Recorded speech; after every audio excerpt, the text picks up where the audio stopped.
광고 먼저 알려드립니다.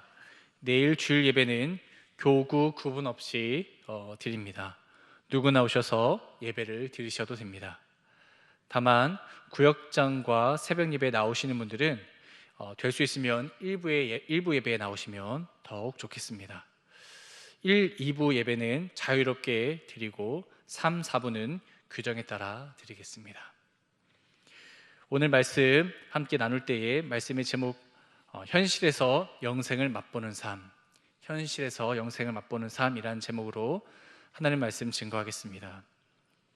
오늘 본문이 시작되는 이 17장 이전에 14장에서 16장은 예수님의 제자들에게 직접 그들의 눈을 마주치고 그들의 귀에 예수님의 음성이 들리는 방식으로 직접적으로 말씀하셨습니다. 그리고 당부하셨고 권면하셨으며 위로하셨습니다. 그게 이제 14장에서 16장까지의 말씀입니다. 그리고 이어지는 이 17장은요, 하나님 아버지 앞에 예수님이 제자들을 위하여 중보 기도하는 내용입니다. 예수님의 중보 기도가 담겨 있는 내용이 오늘 17장이라 할 수 있습니다. 특히 그 대상은 제자들입니다. 그리고 이 기도를 들으시는 분은 아버지 하나님이십니다. 이들을 위한 중보 기도를 크게 세 가지로 나눌 수 있는데요. 첫 번째는 이 땅에 남아있는 제자들이 자신들에게 주어진 사명을 잘 감당할 수 있도록 위해서 기도하는 것이고요.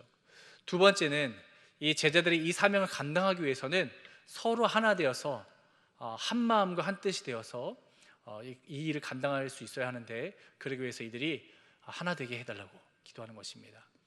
마지막 세 번째 중보기도의 내용은 예수님이 보내기로 하신 보혜사 성령을 이들이 받기를 위해서, 그리고 이 성령으로 말미암아 하나님이 주신 그 사명을 감당할 수 있는 힘이 주어진다는 것을 이들이 깨달을 수 있도록 위해서 기도하시는 내용이죠.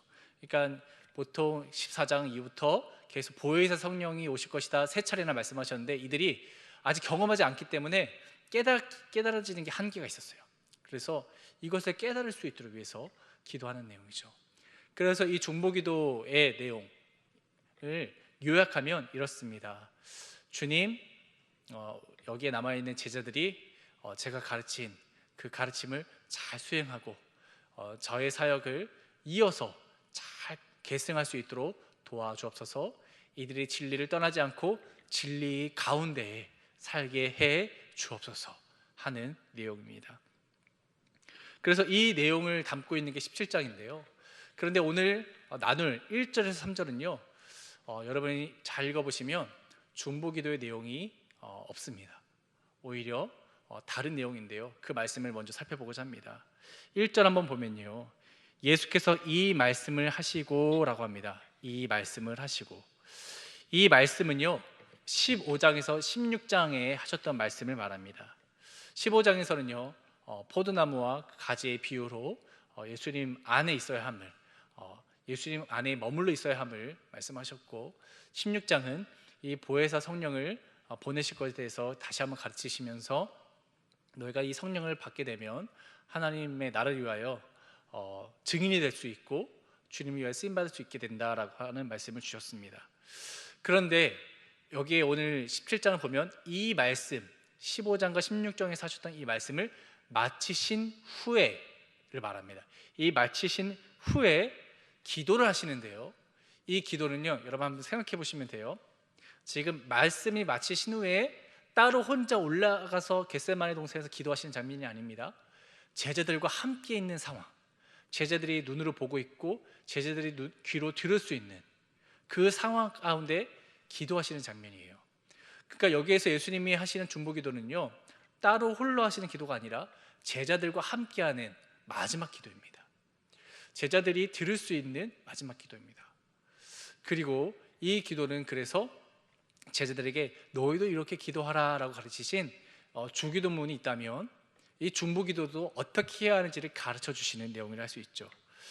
근데 여기서 특이한 점은 뭐냐면 예수님이 중보기도를 바로 시작하지 않았다는 점입니다. 제자들을 위한 기도가 주를 이루는 이 17장에서 첫 시작은 말씀을 마치신 후에 첫 시작의 기도는 바로 자신을 위한 기도였다는 것입니다. 예수님 자신을 위한 기도입니다. 여러분, 예수님이 지금 바로 이 상황은요, 십자가를 지시기 바로 직전의 상황이었어요. 십자가를 지시기 바로 직전의 상황에 하시는 제자들에게 하시는 마지막 중보의 기도의 내용인데요, 이들에게 뭘 가르치길 원하셨냐?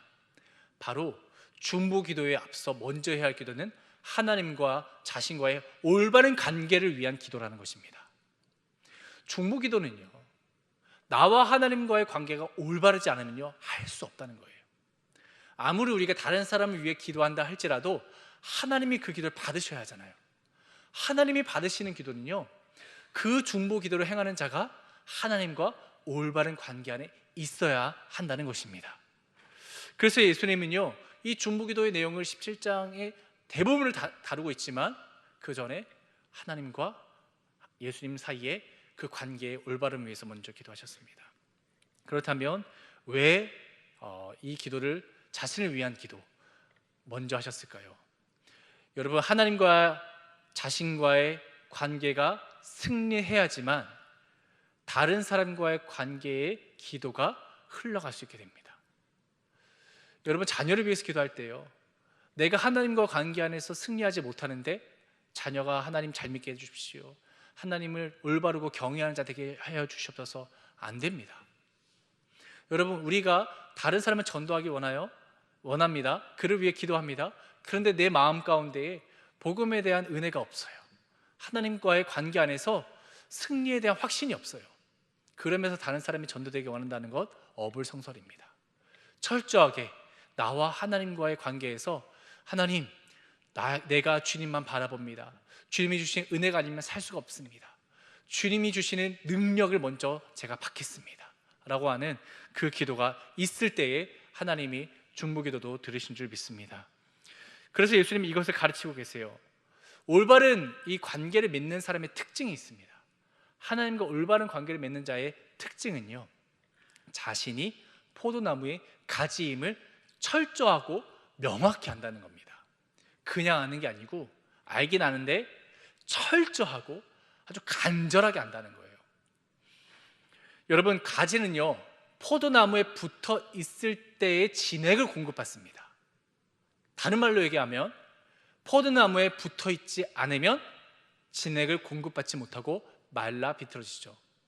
제가 어릴 적에 집에서 포도나무도 키웠고 또 특히 저는 토마토를 키워본 적이 있습니다. 그 토마토를요 키우는데 토마토가 이렇게 쭉 자라서 올라가기 위해서는요, 영양분을 그 열매를 잘 맺는 가지를 위해서 그 곁가지를 계속 가지치기를 해줘야 돼요. 그런데요, 포도나무의 특징이, 토마토 나무의 특징이요, 가지가요 이렇게 되게 말랑말랑합니다.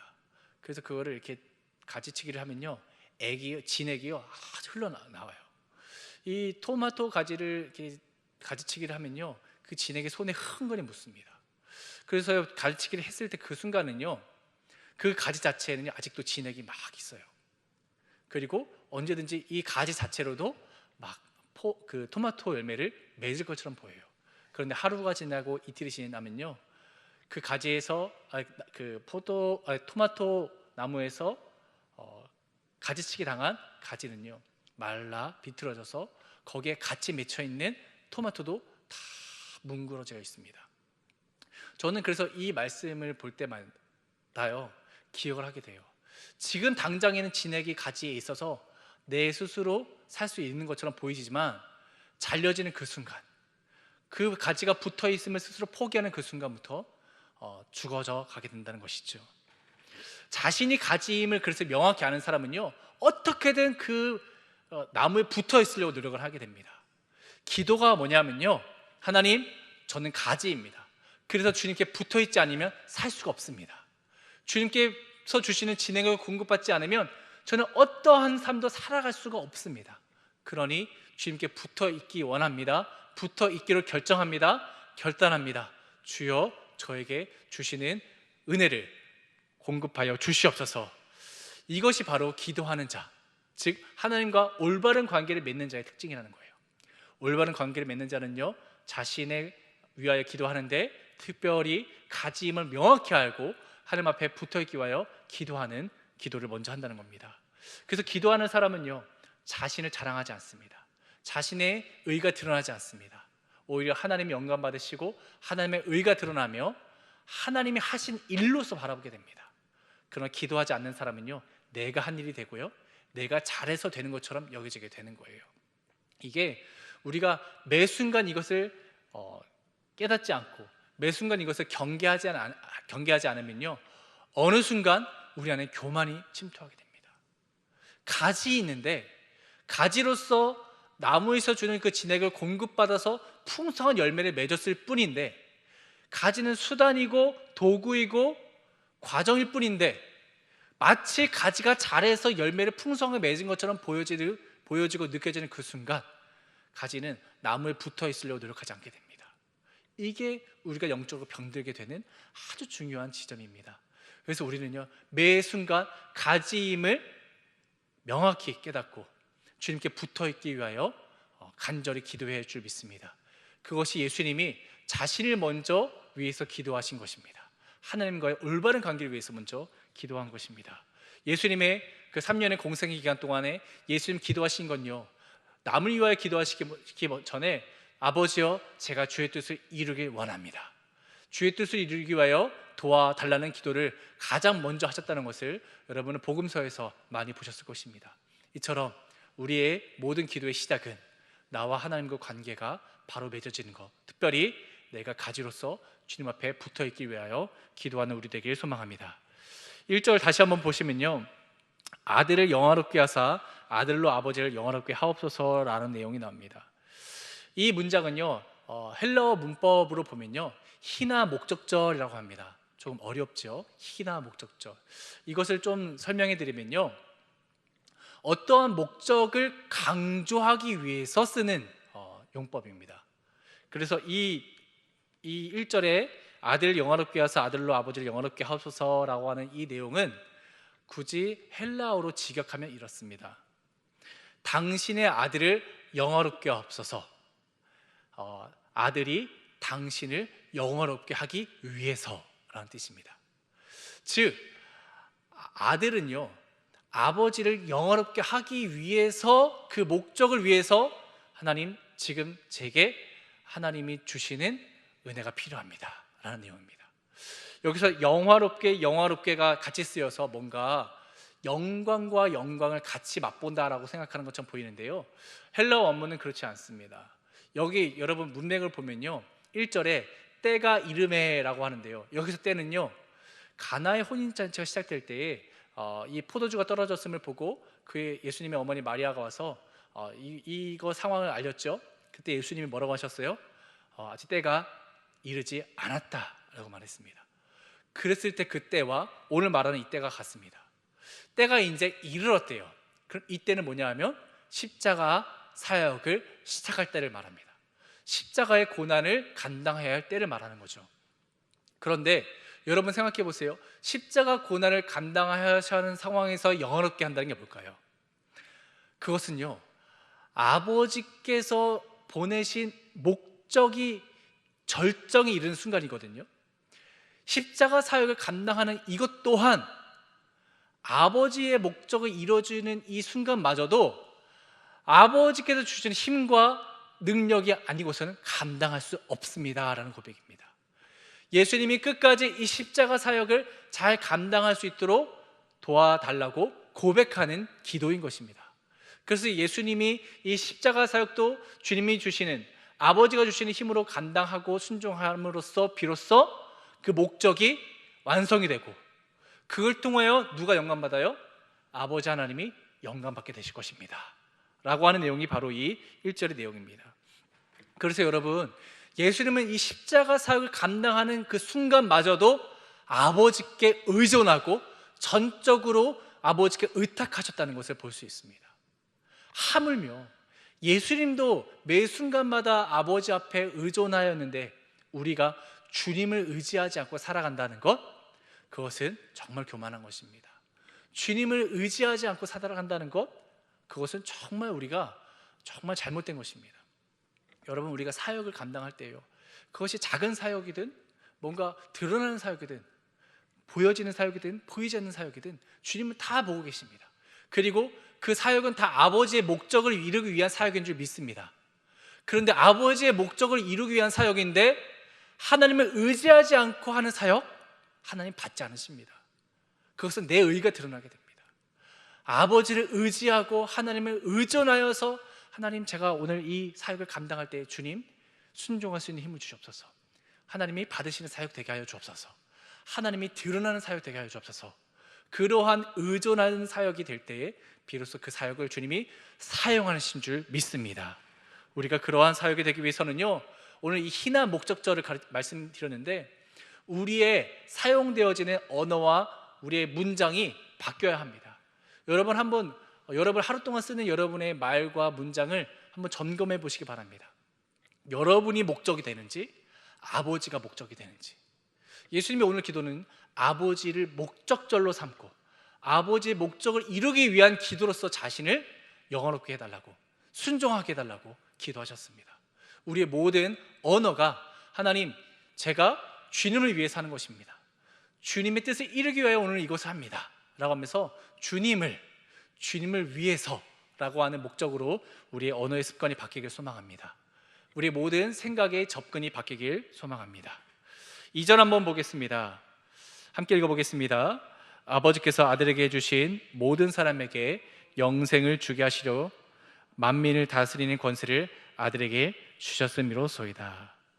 이게 뭐냐면 모든 사람에게 영생을 주게 하시려고 아들에게 만민을 다스리는 권세를 주셨습니다 라고 하는 건데요, 즉 영생과 이 영벌을 심판하는 권세를 아들에게 주셨다는 내용입니다.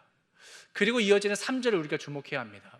왜냐하면 이 영생이 무엇인지에 대해서 가르쳐 주게 됩니다. 3절 한번 읽어보겠습니다. 시작. 영생은 곧 유일하신 참 하나님과 그가 보내신 자 예수 그리스도를 아는 것이니이다.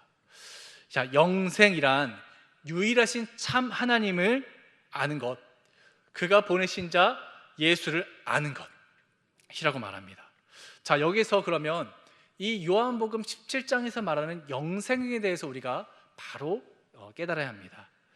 여기서 영생은요, 우리가 딱 봤을 때 영생하니까 문법적으로 명사처럼 쓰였어요. 그런데요, 헬라어 원문에서는요 현재 진행 분사형으로 쓰였습니다. 명사형이 아니라 현재 진행 분사형. 이걸 다른 말로 얘기하면요, 지금도 계속해서 진행되어지고 있는 상태를 말합니다. 과거의 어떤 한 시점에 끝난 게 아니고요, 지금 완료된 상황이 아니고요, 지금도 계속해서 진행되고 있고 내일도 진행되어질 것이 바로 영생이라는 것입니다. 그리고 여기서 말하는 아는 것, 헬라어는요 기노스코 시인이라고 쓰였습니다. 기노스코는요 알다라고 하는 의미죠. 여기에 신이라고 하는 가정법으로 쓰여서 이것 또한 아직 되어지지 않은 상태, 즉 미완료의 상태를 말합니다. 계속해서 지속적으로 알아가는 행동이 바로 기노스코 신, 이 가정법으로 쓰인 내용입니다. 그럼 여러분 생각해 봅시다. 영생도 현재 진행 분사형, 아는 것도 가정법, 즉 계속해서 지속적으로 알아가야 할 행동, 미완료 상태. 그럼 영생이라는 것은 무엇입니까? 지금 오늘 진행되고 있고 내일도 진행되어져야 하는 것이며, 이것은 주님과의 관계성 속에서 사귐을 가지며 알아가야 하는 것이라고 말해주는 것입니다. 여러분, 그래서요 이 본문에서 말하는 영생은요 과거에 실현되어진 상태가 아닙니다. 오늘도 계속해서 실현되어지고 있고 하나님의 임재를 경험하고 주님과의 관계성 속에서 계속해서 맛보며 경험되어지는 실제가 영생이라고 가르쳐주고 있습니다. 여러분, 그래서 이것은요 인격적인 교제 안에서 취득되어지고 알아지고 만들어져가는 행동이라 할 수 있습니다. 여러분, 그래서 우리가 그 영생을 받았습니다, 구원을 받았습니다 라고 하는 표현은요 신학적으로 굳이 따지면 아주 올바른 표현은 아니라 할 수 있습니다. 왜냐하면요, 받았다라고 하는 것은 과거에 이루어진 상태를 말하잖아요. 영생을 받았다라고 하는 것은요, 우리가 과거에 거듭나는 그때에, 주님을 내 안에 모시는 그때에 그 한 시점에 머무르는 것처럼 여겨지게 돼요. 그런데 예수님이 가르치신 하나님께 기도하는 이 영생은요, 현재 지낸 분사형으로서 지금도 계속해서 이뤄져야 하는 상태를 말해주고 있는데도 말이죠, 구원도요, 끊임없이 이 영생 안에 머물러 있어야 하는 상태로서 구원입니다. 여러분, 다른 곳에서 찾아보지 않아도 됩니다. 여러분 주변에 예전에 구원받았던 것처럼 보이는 사람, 영생을 받았던 것처럼 보이는 사람이 지금 주님을 떠났고 주님을 믿지 않고 부인하고 있는 것을 볼 수 있을 것입니다. 과거의 한 시점으로서의 영생이었다면 그들은요, 지금도 하나님을 믿고 있어야 돼요. 그런데 그들은 하나님을 떠났어요. 이것은 뭘 얘기하냐면요, 이 영생은 지금 오늘 지속적으로 누리지 않고 맛보지 않고 이 영생을 내 안에서, 주님이 주시는 은혜 안에서 머물게 하지 않으면요, 영혼이 병들고 영성이 시들어지며 주님과 관계가 멀어지는 그 순간 우리도 모르게 언젠가는 하나님을 떠날 수 있는 위험성을 가지고 있다는 겁니다. 그래서 지속적으로 계속적으로 맛보며 누려야 하는 것이 영생인 줄 믿습니다. 영생은요, 언제 완성돼요? 주님이 재림하시는 그때의 영생이 완전히 이 땅 가운데 주님 믿는 자들에게 주어집니다. 그 전까지는요, 주님이 공급하시는 그 진액을 맛보는 가지처럼요, 주님 안에 머물러 있으므로 영생을 그저 누리고 내일을 맞이할 또한 오늘, 그 현재를 계속해서 살아가는 그 삶 속에서 누려야 하는 것이 영생이라 가르치고 있습니다. 이것을 잘 표현한 찬송가가 오늘 부른 436장입니다. 이 436장을 여러분 오늘 하루 동안에 많이 묵상하며 찬송하길 바랍니다. 1절을 보면요, 저는 이 찬송가가 제가 딱 보니까 우리 한국인이 지으셨더라고요. 어떻게 이러한 찬송을 지을 수 있었을까라고 생각해 볼 때 참 하나님이 깨닫게 하셨구나, 하나님이 그 영생에 대해서 알려주셨구나라는 것을 알 수 있었는데요, 1절을 보면 이렇습니다. 나 이제 주님의 새 생명 얻었습니다. 옛것 지나고 새 사람 되었습니다. 새 생명, 새 사람, 즉 영생을 이제 얻게 된 시작점이죠. 그래서 그 영생, 생명이 항상 나의 내면에, 내 마음에 강같이 흘러간대요. 그러니까 영생이 항상 내 마음을 생명으로 풍성하게 만들고요, 그 사랑이 내게서 해같이 빛나게 만들어준다고 합니다. 그러니까 나의 내면이 변화되어지는 것으로 매일을 살 수 있게 도와주는 게 영생이고요, 2절을 보면요, 이 생명을 얻게 되니까요, 이전에 세상에 좋았던 것이 값없어 보인대요. 가치 없어 보인대요. 그 영생을 정말 가장 가치 있는 것으로 누릴 수 있게 되었다는 것으로 고백하는 거죠. 그래서 하늘의 은혜와 평화를 어떻게 해요? 맛본다고 얘기해요.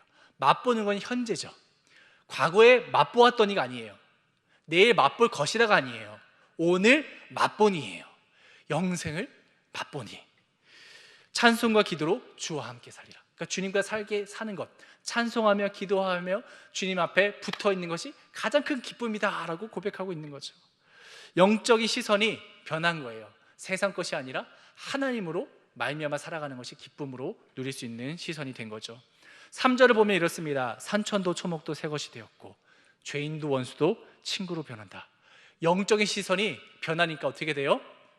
관계도 회복되고요, 나를 둘러싼 이 환경의 이 어려움이요, 그전에는 굉장히 힘들고 정말 두렵고 어려웠던 것이요, 이 영생을 오늘 맛보니까요, 돌파할 수 있는 힘이 생기고 그것이 아무것도 아니었구나라고 고백할 수 있게 되어진다는 것이죠. 그래서 영생을 누리니 주님을 모신 마음 새하늘 이로다. 주님을 내 안에 모신 이 영생이 내 안에 있으니 오늘 내가 그것을 맛보니 내 마음이 어때요? 새로운 하늘과 같아요. 할렐루야. 이러한 고백, 마지막 4절은요, 그래서 이 고백을 하는 사람으로서 제자도의 삶을 살겠다고 고백합니다. 주 따라가는 길 험하고 멀어도 찬송을 부르며 뒤따라 가리라. 영생을 맛보며 오늘을 사는 사람만이 내일을 맛볼 수 있습니다. 주님을 따라가는 제자가 될 수 있습니다. 그래서 후렴 영생을 누리며, 예전에 찬송가에서는 영생을 맛보며라고 하거든요. 맛보는 것, 누리는 것 다 좋습니다. 중요한 건 다 오늘, 현재에도 또 내일 이루어질 내일의 현재에도 계속해서 이루어져야 할 영생인 줄 믿습니다. 말씀을 맺습니다.